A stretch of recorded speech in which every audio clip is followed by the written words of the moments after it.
AM 590, KXSP Omaha's ESPN Radio. It's time for the Metro's only racing talk show. The Front Stretch, presented by Joe's Karting in Council Bluffs. Now, here's Dan Taylor and Buddy Ray. Good morning, race fans, and welcome to the Front Stretch, presented by Joe's Karting in Council Bluffs, online at joeskarting.com, and Happy New Year, by the way. First show of 2014. I got to remember, it's 2014 and not 2013 now. It so begins the confusion for the next 8 months or so. So far, 2014's flown by. Yeah, it has. Well, you know why it flies by? Because we have none other than Al Humphrey on the phone. Yes, Al Humphrey of Al Humphrey Racing joining us on the phone today to talk about all things 2014. Al, how you doing tonight? I'm doing real good. I appreciate you joining us and talking to us a little bit about your guys' racing. Let's start from the beginning. Where did Al Humphrey Racing come from? A young kid that kind of liked hot rodding and did the drag racing thing and got exposed to the oval track deal, and drag racing didn't have much appeal after that. You lost your fun for going straight, and instead you like to turn left a little bit, huh? Yeah, the drag race thing, you go up there and, a few seconds you're at the end and, it's over. And if you didn't happen to win, it's over. Yeah, all that prep work for a couple of seconds down a straightaway. And the oval track thing, there was a lot more, action involved. So anyway, I've never gone back to the drag strip. How long have you been in the dirt world now? On the long side of 40 years. Oh, that's it? You're just getting started. Yeah. Where did you race at throughout your career? Well, early on we raced out here at the track that's now known as Mid-Nebraska Speedway, right here by Grand Island. And there was a track south of here down at Red Cloud, Nebraska, which those two tracks gave me my start, of officially being raced. And I actually ran my first race and competition of any kind was at Aurora, Nebraska, at the old fairgrounds track. What did you actually hear the news earlier that that Mid-Nebraska ended up closing up? Yeah, we heard that, last week or so. Yep. Tough thing for that track. That's a lot of people have been talking about that the last couple of weeks. You think that track will actually reopen, or do you think it's pretty much done, Al? I hope it reopens. I mean, it's where I ran for many, many years, and even though I wasn't competing there regularly, it's still kind of, you have to call it a home track. Hey, Al, what did you drive when you were running oval tracks? Well, back in the day, it was just called stock cars, and they were still kind of based on street vehicles at the time, a stock frame and, roll cage and the old steel bodies. And then, before I was in it 10 years, we'd kind of evolved to close to what we have now as far as, using the all tubular frame and aluminum body. Things like that. So it was a stock car of the day, and I guess, they're not so stock anymore, but we still call them stock cars. Where did Al Humphrey Racing come about? At what point did you put up the steering wheel and then start to actually creating your own team? I've had guys, drive my cars off and on for a long time, and I haven't given up the driving duties yet. Totally. I'm kind of where, when I'm in the mood, I like to go run a race or two, and when I'm not, I'll get somebody else. Well, that's kind of the life to live, though, ain't it? Well, it ain't all bad. I mean, I just can't bring myself to say I'm done. A lot of racers have that problem. Don't worry about it. Yeah. What do you got on the horizon for 2014? What do you guys got planned? Well, we, kind of in a roundabout way last year, we got to helping Travis Dickus, compete for his rookie title in MLRA right off the bat at the I-80 Speedway. The first weekend, he had engine trouble, and I said, well, my car's available if you want to use it. So he raced it that weekend, and then in August he used it one more time, and those turned out to be very valuable points because he ended up winning that deal by about 8 points. Wow. So I've done that. I've helped other guys in the past. That's kind of a long-time tradition for me. If somebody needs help some way, shape, or form that I can do, I've helped them out. So. Well, that's the spirit of the racing, though. The community really comes together to help out a driver that seems to be in need. For the most part, we all try to be friends, and there's exceptions to that. But I'd like to think that on into my 40th year, I got way more friends than people that aren't friends. So yeah, that's always good to have. So is Travis going to be your driver for 2014? Right now, that's what we're planning. Our first venture is we're going to car together and go out to Tucson, Arizona for the Winter Extreme Series. And then if we survive that, we plan on having him drive, quite a bit this summer. I don't know right now if we're going to run anything for points because that can get to be a grind. So we're just going to take it how it comes. If we start out really good in a point series, why we'll probably stick with it a little bit. Anyway, he's going to be the main driver, and I'm still going to drive some. I'm going to have another car for myself, and then I've been working with Dylan Smith the last few years, and I definitely want to get him in the car again this year. So, if there is a sponsor out there listening that's looking to throw a little money some way, how do they get a hold of you guys? Call us up and we'll talk. We're always interested in seeing what somebody would like to do. What kind of chassis do you guys run in that car? I've been using the Victory Circle for the last couple of years, and we're going to stick with that. Travis, when he drove mine there, and he really liked it. So hopefully we can keep him happy in it. Are you guys sticking with the number 6, or are you going to change numbers? The main car, we're going to have number 6 on it, and then right now, if it works out, we're going to have a separate SLMR car for Travis, and that car will probably be the 21. Okay. Al, when the time comes, whether it be in a year, 5 years, 10 years, when the time comes that you step back and you hang up the helmet, do you see yourself being a car owner traveling with the guys, or do you think you'll just be done with racing? Well, right now it's a hard sport to give up totally, and I enjoy going to the track and seeing my car perform well on the track. So the bar I'm using to measure how long I should stay is if I'm driving and on the average there's more guys ahead of me than behind me, then it's time to call it a day. That's a pretty good bar to measure yourself against. We're talking with Al Humphrey, owner of Al Humphrey's Racing. Al, thanks so much for taking the time, and good luck down in Arizona, and best of luck for 2014. All right, thanks for checking in with us. Good news for Travis. Good fan of the show. I like Travis. He's a good guy. And Luke Cochran, former driver, current owner of Home Price Motorsports, sponsor for Jesse Sobbing, and Jack Dover is going to be joining us and talking about 2013. A little bit of a heartache in 2013 for Sobbing and the 99 crew, but what's going on in 2014? We'll talk with Luke Cochran coming up here on the front stretch, presented by Joe's Karting on AM 590, Omaha's ESPN Radio. This is Andrew from Kaziski Auto Parts. Kaziski Auto Parts is an insurance-quality used parts supplier that can match your foreign or domestic car or truck needs. If you have a damaged or broke-down car or truck, we guarantee a clean and quality part in next-day fashion. Kaziski Auto Parts, your neighborhood premium recycled parts supplier. Call any Kaziski Auto Parts salesman today by dialing 402-731-4592 or visit us at 5040 I Street in Omaha. Kaziski Auto Parts, our quality used parts will match your car or truck's needs. Are you ready for fast-paced, adrenaline-pumping, wheel-to-wheel racing right here in the Metro? Get to Joe's Karting in Council Bluffs and see what it's like to race real go-karts. Joe's Karting knows it's no fun to race go-karts at 10 miles per hour, so they ripped the governors out, and now the only restriction is how good you are at racing. It's full-throttle, white-knuckle racing every day of the week. Head over to joeskarting.com for hours, prices, and specials, or give Buddy a call today and set up your group races at 712-256-5278. We're working the high line into turn 2 on the front stretch, presented by Joe's Karting, online at joeskarting.com.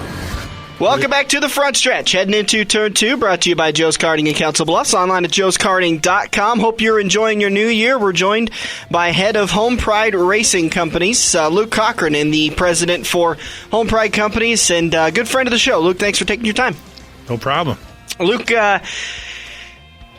I don't know where you want to start. We got a lot to talk about today, so I think we're going to take about 20 minutes to talk about 2013, what you guys got going on for 2014. I want to talk to you about Sunset Speedway and what you're going to do to contribute. I know you've been wanting to help out for the walk down Sunset Lane that we're doing coming up in a couple of weeks. So let's just start off. I know you're a tough loss for 2013, huh? Well, it was, to lose by 1 point and have the... It was worse than just losing by 1 point. I mean, we went to Oskaloosa, that last race that we had to race, and it was he not only lost just by 1 point, finished second in the race by about a foot and a half. So, I mean, it was a foot and a half in 1 point. He could taste it. Yeah, we could all taste it. You forget about that too. That it's not just a loss for Jesse. It's a loss for all of you guys. I mean, you put in a lot of work with that. I mean, going and supporting Jesse and I mean, just not even talking about the funny, but you're promoting you do of it all, the support, the knowledge that you bring to the whole group. I mean, there's a lot that goes into it, and you guys tasted it just as bitterly as he probably did. Well, part of my knowledge if I would have had a Ouija board and could have looked far enough into the future and had the faith that Jesse had in himself, which was that he could go out there and win as many races as it took to win that championship. If I would have recognized that even sooner, I mean, to the average racer, me being considered in that group, I think, I mean, you win 10 features in 1 year at that level of racing, man, that's an accomplishment. To do it in your rookie year, it's a major accomplishment. To win 37 and not win the championship in your rookie year, that was a hard one to swallow. Well, wasn't there somebody that told you at the beginning of the season that, Jesse's moving to Amont, he's not going to win, what was it, 5 or 6 races this season, and he ends up 37? Yeah, everybody said that. Yeah, really. I mean, even, and I knew he was going to win more than that, and I knew that he was capable of winning more than that, but I never dreamt that he would have the ability to get to the point of getting that close to winning the championship. 37. That's ridiculous. With 37 wins, we were talking right before we aired, you said Jesse had more wins than any other driver in the nation than Amont's by a mile. I don't want to say it's a bad system, but do you think the scoring system at IMCA is flawed a little bit? It's enormously flawed. I mean, 12 of those wins, though they were IMCA wins, weren't in his region. So, he won, he went to Konopon and won all 3 nights in a group of racers there. I mean, there was 65 or 70 cars there, 4 previous national champions. And, he started on the pole the first race and won it. So you could say, well, he started on the pole and he won. Okay, the second race, he started third row and won it. And the third race, the third night, he started in the 6th row and won it. So, say what you want to, the guy basically put on a show. And, that was a series. There was 7 races in that series, but they didn't consider that, since it wasn't in his region, worth any points. William Gould, that ended up winning the championship, won a track championship at a track that, in my opinion, didn't have much competition. So he won most of the races there, which is where he won most of his races. And then he won a 7-race series in Texas, and that was a 20 bonus point. He got 40 bonus points, and Jesse got 38 bonus points. Wow! And we talked to Jesse earlier in the season, just before the end of the season, about it, and I thought he was very honest, and I was very surprised he actually answered it this way. Was we asked him, is it going to be tough if you end up losing it by 1 point? And he said at the beginning of the season that he didn't expect to win the championship, but to lose it in this manner was really difficult. You mentioned off the air that ride home was a difficult ride home from Oskaloosa. Oh, it was a lot of silence. I mean, he drove the hauler home. We just didn't talk. We just all expected to go there and win. There was a point in time in the race where it didn't look like it was going to be possible. And then, in typical Jesse fashion, here he comes. He just starts coming and coming and coming. And he just, he's relentless. He just never says die. And he just kept reeling that guy in and reeling it in. And coming to one more lap, he'd have got him. You're about a month and a half removed from the situation. Has it started to sink in that, you lost the championship, you weren't able to get it, and it was a tough way to lose it, but my God, what a season. Oh, it was an awesome season. I wish earlier in the season, I mean, Jesse was basically spent a good part of the beginning of the year running on what I would call hand-me-down tires. I mean, tires are what is the game in any form of racing. I don't care, drag racing, it's tires. Yeah. You got to have tires. I mean, by a third of the way into the season, I started supplying him with new tires. We went through 150 tires this year. 150 tires, and that was from a third of the way through the season. To race at the level we're going to race again, I'm anticipating probably 200 tires. Yeah. If I could have given Jesse 20 tires to start the season with, that instead of running on the used tires, I think he wins 3, 4, maybe 5 races more in the beginning of the season than he won towards the end. Then he wins this thing by a couple touchdowns, which is what we're going to do this year. Do you think in 2014 coming up, Jesse's going to be that fired up more to go after that national championship and really try to prove a point more so than ever? The guy is never unfired up. I mean, we went out to Arizona and it rained and rained and rained. In fact, we went and rented four-wheelers from a guy that was a native of Phoenix that was probably 40 years old. Says he had never seen it rain that much in his whole life, and he lived there his whole life. And it's like figures. So I go out there to watch him race at Canyon Raceway, and so we go four-wheeler riding. Do you think that's any kind of competition for him? I mean, no. I mean, he just leaves us in the dust, Yeah. And it's like if I don't care if you're playing tiddlywinks, he wants to win. The more and more I learn about him, the more and more I watch him. I honestly, I don't want to try to do that, but I do think he is so much like Jimmy Johnson. He is so calm, cool, and collect at any situation. You can't tell that he's fired up and ready until you actually watch him go into the corner and come out of the corner. That's when you can tell the competitive side of him and exactly how fired up he can get. And I mean, the last night at Crawford, there was a little bit of heated discussion between when a caution should have came out, and Chris Abelson you could tell he was upset, and Jesse was just kind of standing there. He was fuming, but he was keeping his cool as he should have done. And I respect that a lot because he's the same guy when he's mad as when he's excited, but his drive is just insane. I mean, it is insane to see him drive through traffic. I was so impressed the night I watched him at Harland. The way he came through traffic that night, I came over and talked to you, and I said, I cannot believe the patience that man had. Yeah. Time and time again, if he was any other driver, he'd have spun out because he'd have came up on the car so fast, he'd have rear-ended it. But Jesse lifted and let him go and then got around him in the next corner, and it was just insane to watch that. He's unrattable. I mean, I've never seen anybody that you can. I've known drivers that are good drivers. I consider good drivers, but you can watch them lose their temper on the racetrack. Yeah, you can just watch how they drive. What are y'all looking at me for? You can. It made Luke like he's like, oh yeah, that's a good point. I probably am one of those drivers. I couldn't remember overdriving the car when I lost my temper, and and all you got to do is you got to sit back, you got to remain cool. Jesse, you can't rattle that guy. Yeah. I've seen other drivers come up to him before the feature's going to start, stand there and talk to him, do anything to try to rattle him. It can't be done. Yeah, and I had to laugh to myself when William Gould Racing came up and tried to race head-to-head with Jesse, and it's not necessarily how the results paid out, but it was just, I think I sent a text message to you and said that is the last person that he's going to get in his head. Oh, it's the last person. And all William Gould did was come up here and get his butt handed to him for a hat. Yeah.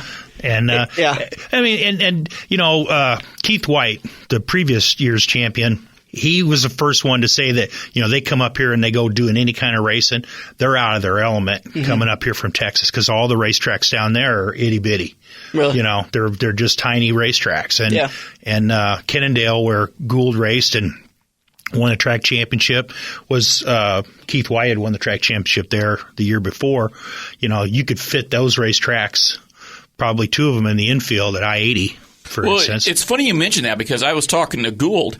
And the night that he went to go race against Jesse over there at Oski, and he was like, we just don't have tracks like this. This ain't even fun. It's not fast. It's not racing. I'm like, are you talking about Oskaloosa? Last time I checked, it's pretty damn fast and pretty darn racy. And he's like, well, no, we run little quarter-mile bull rings all around Texas. So, yeah. I mean, it was, even Gould told me they were terrified. Yeah. And you expect them to come. I mean, did Jesse ever go down there and race, and was he able to have some success? Yeah. I mean, he's gone down there. He's successful wherever he goes. Mm-hmm. Now, the crate motor is probably not going to shine as well against open motors in a smaller bull ring type track because then you're going to have horsepower. You get momentum racetracks like Denison and Harlan and I-80 are, and then it's going to then the table's even. Mm-hmm. It takes a different style of driving to be able to succeed there. You just got to maintain corner speed, mm-hmm. And that's the one thing that I watched Jesse race for a number of years, never went over and talked to him, stood there and watched, listened to a lot of the rumors, the negative rumors. I mean, racers getting beat can come up with anything. Mm-hmm. Oh, God. Yeah. All I saw, I know what I'm looking for. I see more corner speed. The guy can maintain corner speed better than anybody I've ever seen. Yeah. And so, that's how I got involved. Is I approached him and said, "Hey, dude, how would you, are you interested in sponsoring?" Yeah. And what I've got in return is, I'm having more fun. I'm having fun I didn't think I could ever have at this level, not competing myself. Yeah. And I've almost gained a family. Yeah. We just enjoy each other's company, or at least he emulates that anyway. Yeah. It's now 2014, so let's put 2013 to bed, and let's talk about what does Home Pride Racing have going on for 2014. We're going to, again, sponsor the Fall Brawl, which is going to be at the end of... I'm glad you mentioned that. And, I don't know if there's been lots of stuff on the internet. It's going to have a $50,000 bonus to anybody that can sweep like Jack did. Yeah. And I'm pretty sure I wanted to look that up before I came here for the interview, but I think that is the highest paying potential winning purse in ASCS history. That's what Lee Ackerman told me too. I see that. I see big things in that. I see that thing growing and growing and growing. That is going to be nuts. I'm thinking that anybody that has ever sat down in a sprint car and has been competitive is considering coming out of retirement or stepping up or something. I might move up for that race. Holy cow. $50,000 you don't get that anymore. Well, last year when it was $20,000 to win, to really at that level of competition and the competition that was there was no slouches. Yeah. For Jack to pull off, there was a lot of luck involved, but that is his track. Once he got up into once he got into the situation, he was able to take advantage of it. It was truly awesome. I watched him on that. I think it was that Friday night. I watched him make his way through the field, and luck came into hand that he was able to get enough caution to be able to get up to the front. But once he was up there, he never. There was no way anybody was going to catch him. He was easily the fastest car on the track. He drove away. Yeah, and then what he did on Saturday night.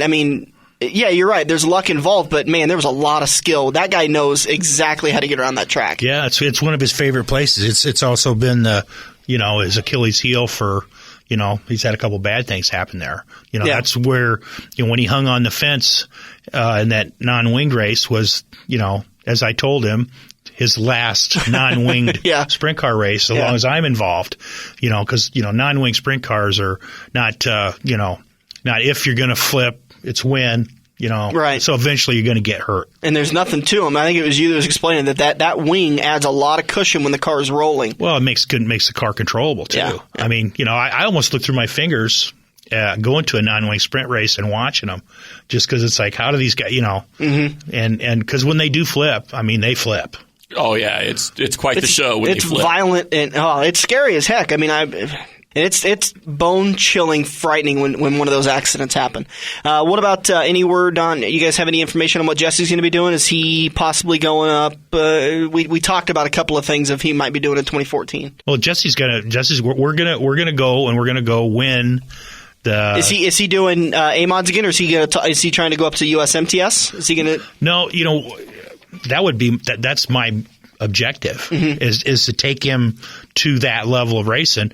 But I got to get win the national championship in an A-mod thing in IMCA out of his system first. Right.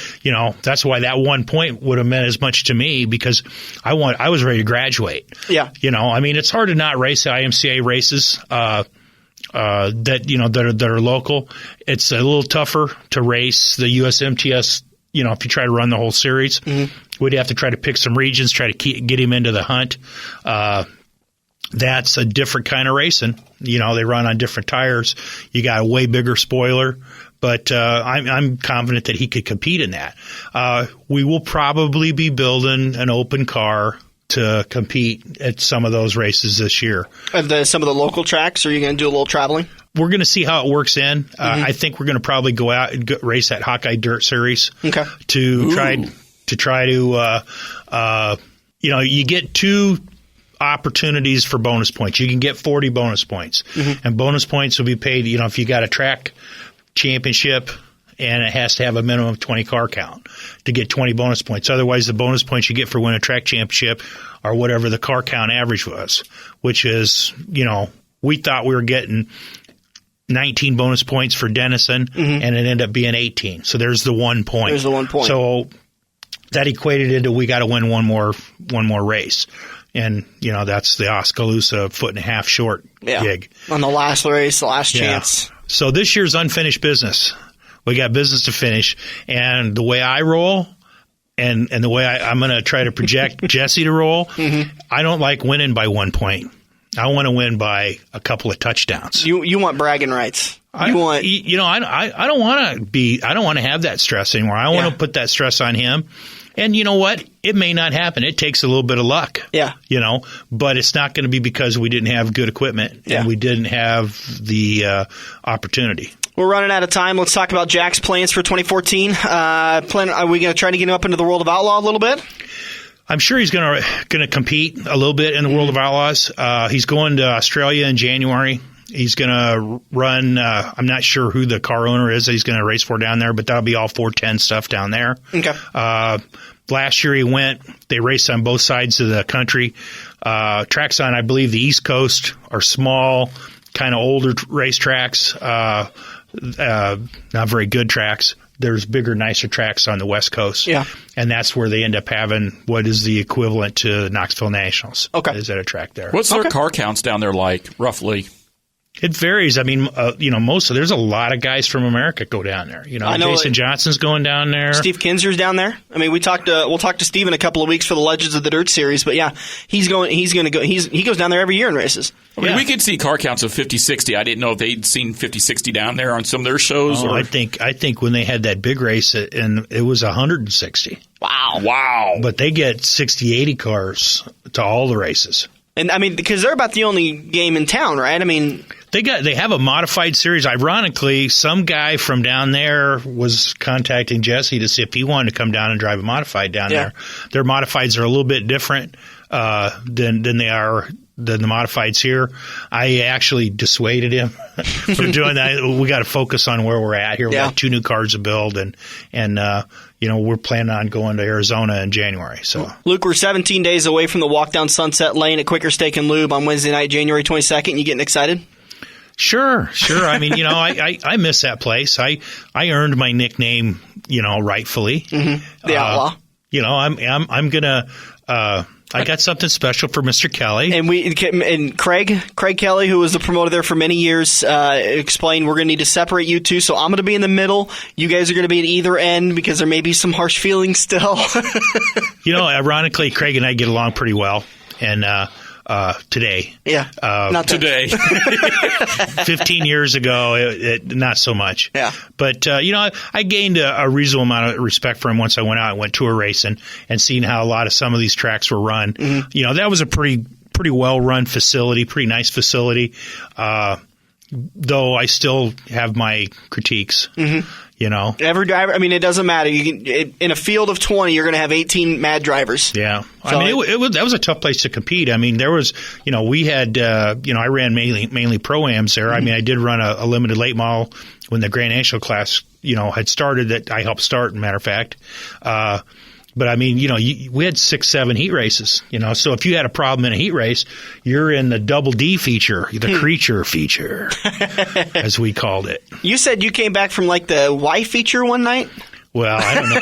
I think it was the Z feature. Okay. No, I started in the back of the D once and raced all the way up to second. Yeah. So, that was probably nobody's going to remember. If I'd have won, they'd have remembered it. Yeah. Bill Blankenship did it and started in the back and ended up winning. I still think he was cheating. But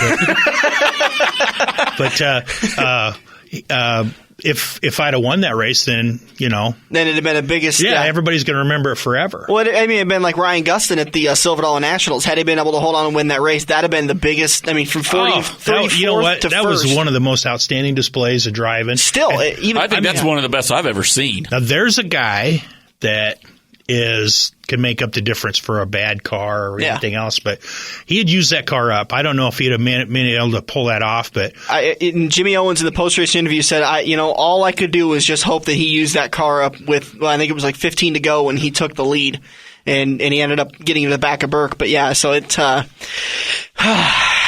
God, there was some great racing That's this a year. great race. If there's anybody out there that listens to this show that has never been to that race, that's one that it's turning into a fantastic event.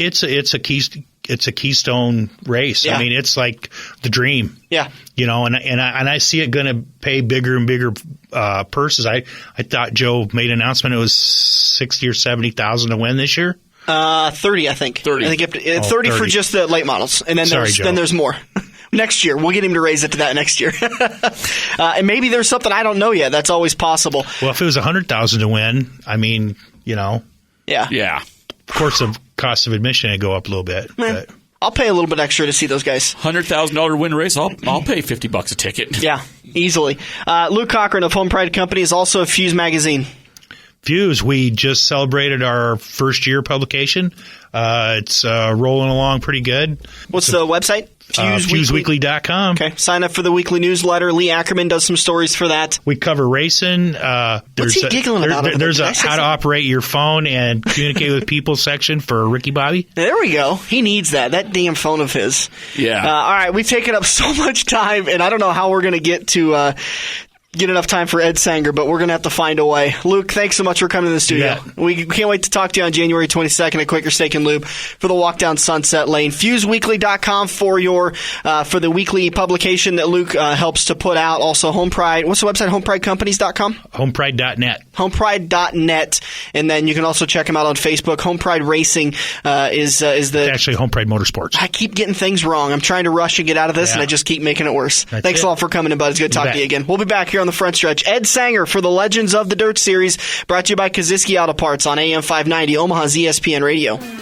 It's back again this year. Make memories at Quaker Steak and Lube on Monday, December 16th, and have dinner with Santa. Mr. and Mrs. Claus love the lube, and your family will too, with free photos with Santa. And the kids could win one of 3 Razor scooters we're giving away. Don't forget, stock up on the lube gift cards, the perfect stocking stuffer. Dinner with Mr. and Mrs. Claus, Monday, December 16th from 5 until 8 p.m. And don't forget, kids eat free with an adult purchase. Quaker Steak and Lube, next to the Mid-America Center, Council Bluffs. Time to grab another tear off and make your move. We're headed into turn 3 on the front stretch, presented by Joe's Karting. Welcome back to the front stretch. Heading into turn 3, brought to you by Kaziski Auto Parts, online at KaziskiAutoparts.com. You can check them out at Facebook or give them a call, 731-4592, 731-4592, and pick up your quality used part with an affordable price and the Team PRP backing. That's premium recycled parts backing. You throw an alternator, you whatever, blow a radiator, whatever you got, head over to Kaziski Auto Parts, and they can get you a fully warranted piece for a much cheaper than you're going to walk into an auto parts store, and they're going to get it for you right, because you're going to talk to guys like Andrew who actually know the exact make and model that your car needs for that radiator.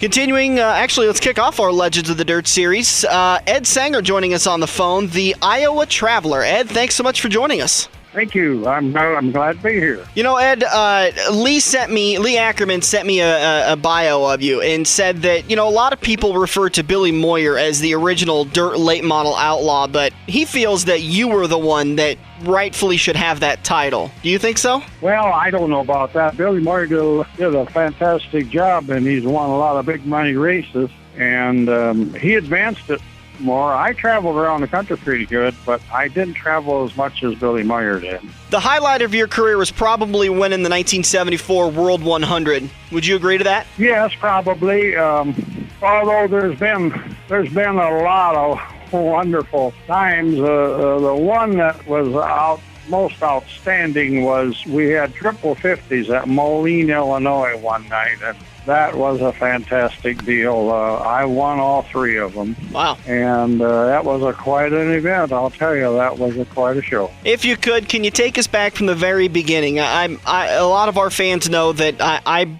just recently got into this dirt racing, so a lot of these guys that we interview, I only know them by reading bios. Can you tell me how you got into racing? What got you started? A good friend of mine from Waterloo here and I would go to the Tuna Speedway races every Sunday night. And we were drag racers, too. And then we'd get done with the drag racing, and we'd go to Tunis and sit there. And pretty soon we're talking back and forth, and say, we ought to build one of them. Well, we started to build one, and my boss at the Pontiac garage says, oh, no, don't do that. We'll give you a car to build. We had a Ford picked out, and we was tearing it apart to build it. They wanted me to do a Pontiac, and so they went right out on used car lot, and they got a 57 Pontiac off the used car lot. And one night they said, take that home now and cut the wheel wells out and do what you have to and get started and make it into a race car. And they wanted me to cut it up right away so that somebody didn't change their mind there at the dealership. And that's what I did. And one night it was too late to go back. Was it a do now, ask for forgiveness later kind of a thing? Oh, no, it was. We had the okay to do it, but we just thought maybe, they might change their mind by the morning. So we took it and we cut her apart in one night. Jeez. I wasn't the only I wasn't the main principal there. The used car manager was, and he got the approval of the owner, and he was acting immediately. And he wanted me to follow suit, so I did. You were more than happy to oblige. Yes. How did you guys do the night after? That was a better deal. The boss is going to pay the bills, and I get to be a part of it and learn something about it. And, then the first year we went along and did what we was going to do, and one of the used car salesmen was a guy from Minnesota, and he was the driver, and I was a mechanic, and the garage was the owner. The Pontiac garage, Feldman Evans Pontiac was the owners. And after a year of that, the one boss of the two decided, we don't want to do that. And I wanted to buy everything. And he took me right down to the bank, got me signed up, and loaned me the money, and I bought the race car then. And it was a race car, and a truck, and the trailer, and the tools, and everything that went with it. Lee submitted a question to me. He wanted me to ask you this. In the early 70s, he figures you won somewhere around $100,000, and you only spent $8,000. Is that correct? Yeah, I had 1 year there.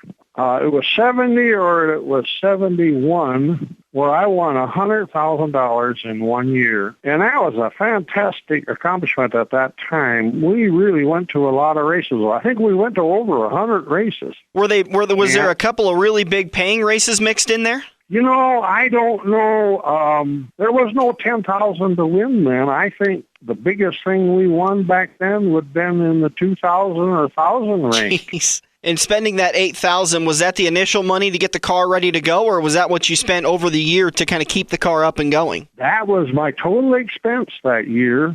That included the pit passes. But I think pit passes then were $1 a piece. That was gas in the hauler. That was gas in the race car. That was tires, wheels, engines, everything. I had engines from the past, but I kept them going for that year. And I remember that because we paid a ton of income tax that year. I can imagine. And I do think it was 71 because President Nixon had a price freeze on parts and everything to prevent inflation. And before December 1st, when the price freeze or January 1st, when the price freeze went off, I bought a whole ton of Chevrolet engine parts. I bought like blocks, cranks, rods, cylinder heads, valves, push rods, all of the parts I needed. I knew what I needed. Harmonic balancers, clutches, flywheels. And I had the whole corner of my building pumped full of them parts before January 1st. And I still paid a ton of income tax. And I still got some of them parts rolling around my place that, were not used up. I'm not surprised. 7/16 rocker arm studs, I still got some of them around. Any plans to sell them, or are you just going to hold on to them? No, that stuff is all mixed in. And right now I'm preparing to sell a lot of my stuff at the race car auction at Farley the first weekend in December. I haven't raced in 3 years now, and I just haven't got around to selling that stuff, but it's all up for sale now. We're going to sell her now. I'm going to get rid of it and try to make some money off this whole thing, huh? You know, I'm at the age now where my fans don't want to pull on them wrenches anymore. and I just as soon as I see it going, that way I don't have to work on it anymore. I mean, yes, there's nostalgia connected with it, but I got to deal realistically because of the energy I have these days isn't so great, you know. Yeah. When I think back of how we went at it, I wonder, where did I come up with that energy? We're talking with Ed Sanger here on the Front Stretch on AM 590. Ed, you're talking about, back in 71, you spent $8,000 and you won $100,000. That's almost like a dream year for somebody like me, when we're spending $30,000 a year to go win basically $500. I mean, it's so backwards. What's your opinions on today's economic state of racing? I mean, you hear a lot of people say... Well, you see, when I got in it, mainly they were jalopy races. Around here, the short tracks. They were jalopies, guys build them in a weekend, and they use junkyard parts. And they were pretty crude. But, it was bound to escalate, and it did.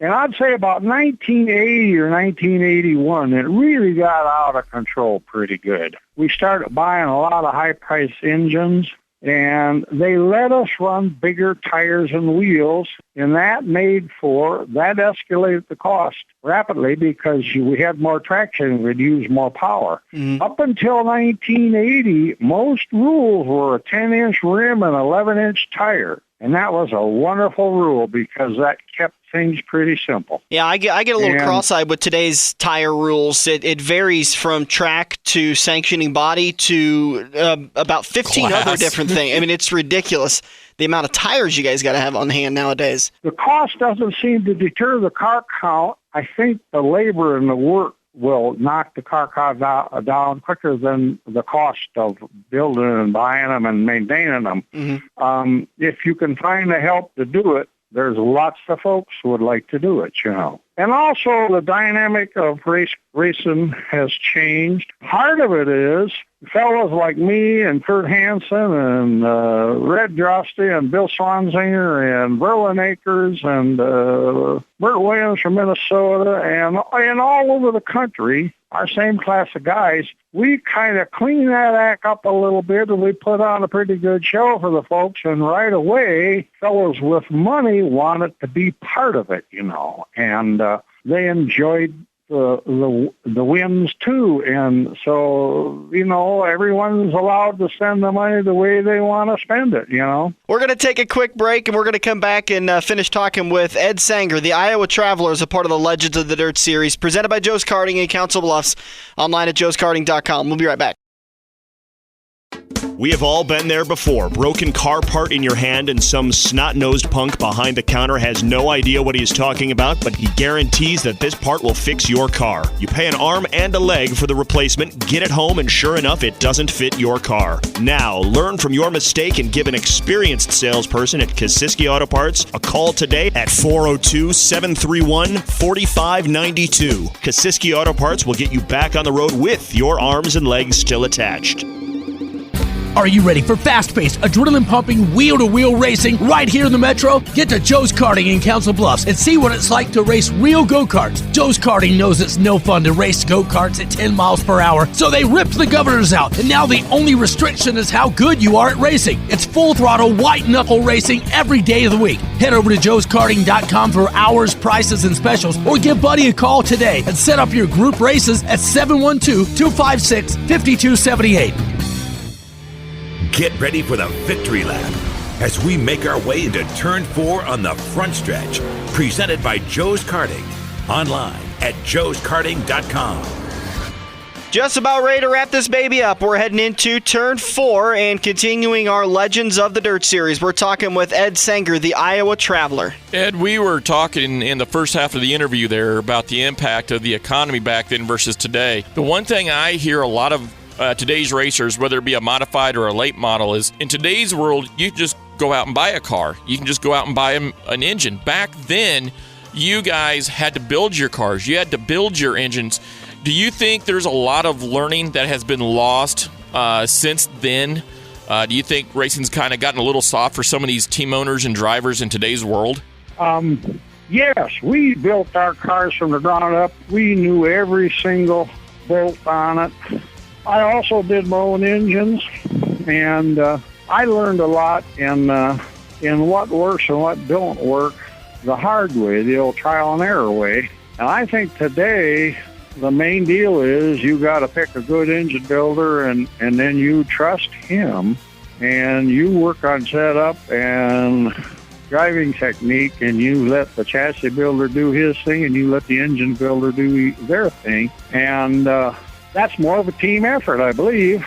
Probably for the good. I don't know. The cost of the engines has really got out of hand, though. Boy, that's a big expense. Is there a race out there that you felt like you had it in the bag, but it just got away from you? Yes, 1976. I had second quick time with a real good race car, but it was a big block.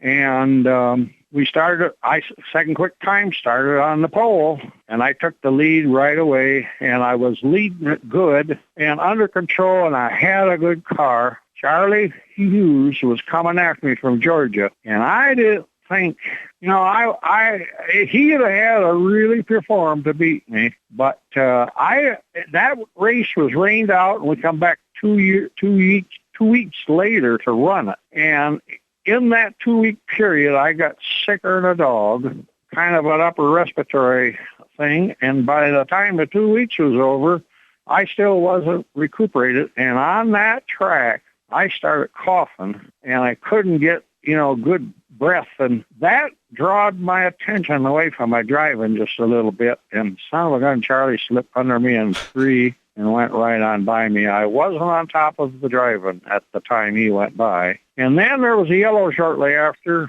and I was going to clear my throat, boy, and get rid of the phlegm in my throat, and I spun the car out on the caution flag because I coughed and carried on.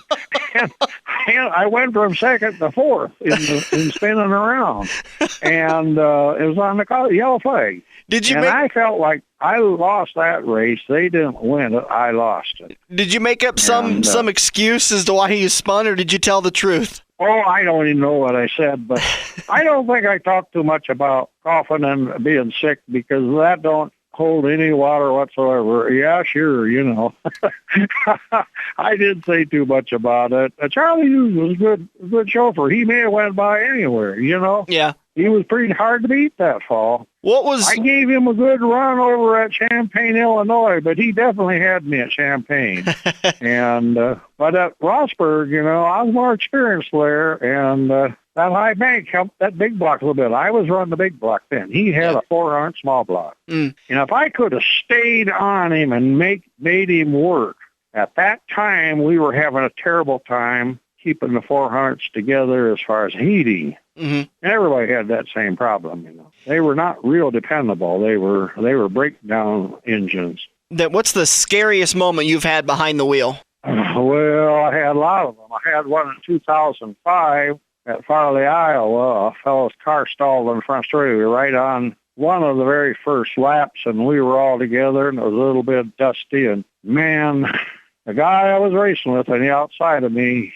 he hit the guy that stalled, shot him in front of me, and then I hit him, and a whole bunch of us caught on fire. And we spun around there, and we were going hard when we collided, probably 80 to 90 miles an hour, and it really tore things up, and it ruptured one fellow's fuel cell, and it threw gas all over, and we were all in a ball of fire. And and my neck was really hurt because of the impact. Because it was sideways impact. I tried to miss it. Mm-hmm. And a fireman pushed me back in the car and says, stay in there. And there was fire everywhere. And he put that fire out, and then they got me out of the car, and my neck was so sore. It's probably a good thing I did get out of the car, because I just about broke my neck. I'd cracked vertebrae and a broken collarbone, and a few things, and that was kind of scary. That fire is scary business. Tell me about safety back then. Now we've got these certified helmets, we've got certified roll cages, safety regulations. What was safety regulations like back then? Well, now in 2005, we had all that.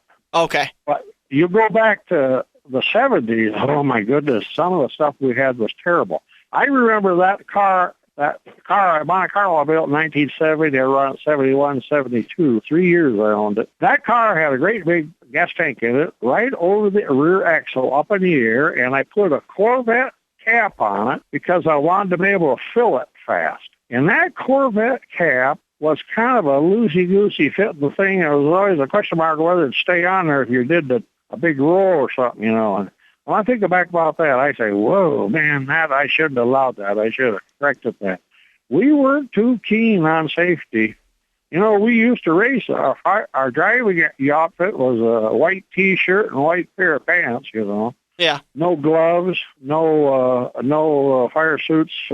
Initially, we didn't have to have fire suits until the 70s. We used to drive with the stock seat in the front and take the two-door car, you don't take the right-hand half off, and you sit in that spongy seat, and man, you was bouncing all around in there, and you just latch the old seat belts down tighter to hold you in there. And the first years I raced, we didn't have to have a shoulder belt. We just had to have a lap belt. I was just going to ask you, was one of the fools that fought putting shoulder belts in because I thought that shoulder belt was going to be too restrictive. You won't be able to drive and wheeler, you know. Yeah. Well, the first night I put shoulder belts in, and they insisted on it. I hit a guy head on, and, you know, when I'd take a bath for a week, I could see the K marks on my body from the bruises from the shoulder belt and the lap belt. And if I wouldn't have had that shoulder belt on that night, I'd have bit that steering wheel so hard, it would have probably took my teeth out. There'd been a lot more troubles, too. There wouldn't have been that pretty smile anymore. Yeah. Tell me about your false teeth. Tell me about your very first win. I was heading down the road to Sterling, Illinois with GTO on my 58 Ford truck, and I was all by myself. I wanted to go racing. Nobody wanted to go. I got about 10 miles south of town. A fellow I knew drove up beside me and says, "Where are you going?" And I said, "I'm going to Sterling. You want to go along?" And he said, "Sure, let me park this thing." So he parked his car we was in the next town down the road, you know. We weren't in Waterloo anymore. Mm-hmm. We went to Sterling, and that guy's name was Dick Daniels. He stayed with me for 40-some years. We went to races together. But we went to Sterling, and we won. They had double feature that night. Darrell Dake won the first one, and I won the second one. And the reason I won it was Darrell Dake's throttle come apart, so that gave me a chance to win it. Wow.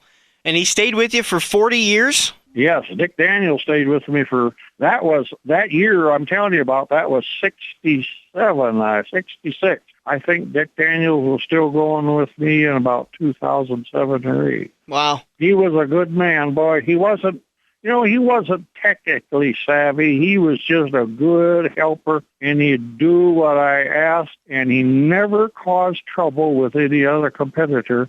When I would ask him, now did that guy cut me off? He'd say, "Well, I don't know." He just never 100% on my side. He always walked the middle route so he didn't cause trouble. Yeah. And, you know, that was the best way because, you know, he just was a good, fair guy, and he always kept an open mind about everything. And boy, I brag about him for that now, you know. Were you a confident guy sitting down in the race car for the first few times, feeling like you were definitely going to get yourself some wins?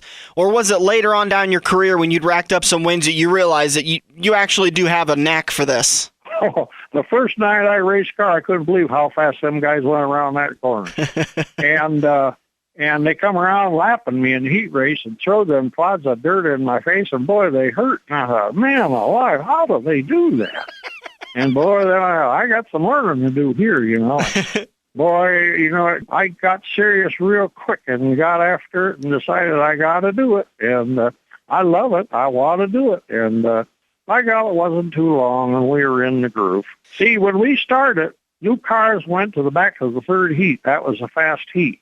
So they throwed me right in with the likes of Red Drosty and Burt Williams and Cal Swanson. And boy, them guys were hot rodders then, and I was a rookie, and I was in the heat with them. And I started behind them. I had to start at the rear, and they come around there so fast and lap me and throw them big clods of dirt at me, man, alive. I thought, man, this ain't going to be easy. Ed, seeing how you've started racing back in the middle and upper 60s, as time has gone on, and every racer has seen this, you've seen the revolution of the sport, or I'm sorry, the evolution of the sport, where in the 60s you went into the cars of the 70s. Your late models of the 70s, you just talked earlier in the interview back in 80 when the prices of the cars just went through the charts, and then you get into the mid 80s and we have the wedge style late model. Do you think today's current late model market is going through an evolutionary change, or do you think there's an evolutionary change on the horizon that maybe most of us haven't seen yet? Do you see it coming? Well, I think the evolution they're going to have to deal with now is the evolution into profitability. In other words, I see it in Iowa now. A lot of guys want to run open cars, and everybody likes a race car that's a real hot rod. But we've had to regulate ourselves to something that we can afford to do.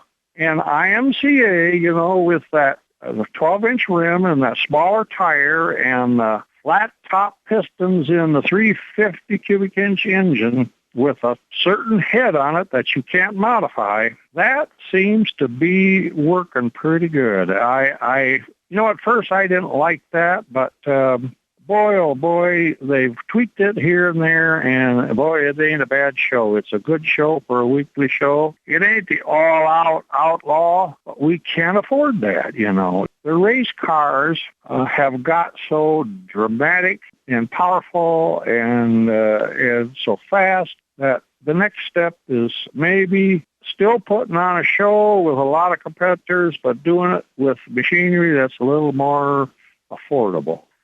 We've developed a lot of stuff in engines. We have got some fantastic engines. And how that comes about is NASCAR regulates it to a 355 cubic inch motor, and them boys have made the parts lighter and smaller and changed the bore stroke ratios and changed the valves and heads and everything, and they're getting a tremendous amount of power out of a small motor. But the dirt track racers have done all of that, only they got 430 cubic inch motors, and that's a costly adventure. And I don't know. I love the races when they got all them powerhouses, but it almost always ends up one guy will dominate it pretty exclusively, because what he wins the first one for $30,000, now he's got the money to fuel the second win, don't he? Absolutely. And I would rather, in our local races, they keep the purse down a little bit so we don't invite all of the big money in, and we still can have the same good competition, enjoy ourselves, have some fun, brag about a win once in a while. That's a good idea. Ed, we appreciate you joining us, taking time out of your schedule to talk with us as a part of the Legends of the Dirt series. Have a great new year, and we hope to talk to you soon sometime. Thanks for inviting me. All right, have a great one. Thanks, Ed. Bye. Ed Sanger, the Iowa Traveler, wrapping up our Legends of the Dirt series for this week. We'll be back next week. We're going to talk to Kenny Schrader. Yes, ma'am. Impressions. We talked about this. Yeah. You're not supposed to do impressions, just turkeys. All right, we'll be back next weekend to do it again. Kenny Schrader's going to join us, and then after that, the Wednesday, we are less than a week and a half away. Wednesday, January 22nd, we'll be at Quaker Steak and Lube in Council Bluffs recording the Walk Down Sunset Lane. Check out the Facebook page, and I hope you can join us at Quaker Steak and Lube in Council Bluffs. Thanks for joining us, and have a great weekend, folks. It's back again this year. Make memories at Quaker Steak and Lube on Monday, December 16th, and have dinner with Santa. Mr. and Mrs. Claus love the lube, and your family will too, with free photos with Santa. And the kids could win one of 3 Razor scooters we're giving away. Don't forget, stock up on the lube gift cards, the perfect stocking stuffer. Dinner with Mr. and Mrs. Claus, Monday, December 16th from 5 until 8 p.m. And don't forget, kids eat free with an adult purchase. Quaker Steak and Lube, next to the Mid-America Center, Council Bluffs. Are you ready for fast-paced, adrenaline-pumping, wheel-to-wheel racing right here in the Metro? Get to Joe's Karting in Council Bluffs and see what it's like to race real go-karts. Joe's Karting knows it's no fun to race go-karts at 10 miles per hour, so they ripped the governors out, and now the only restriction is how good you are at racing. It's full-throttle, white-knuckle racing every day of the week. Head over to joeskarting.com for hours, prices, and specials, or give Buddy a call today and set up your group races at 712-256-5278.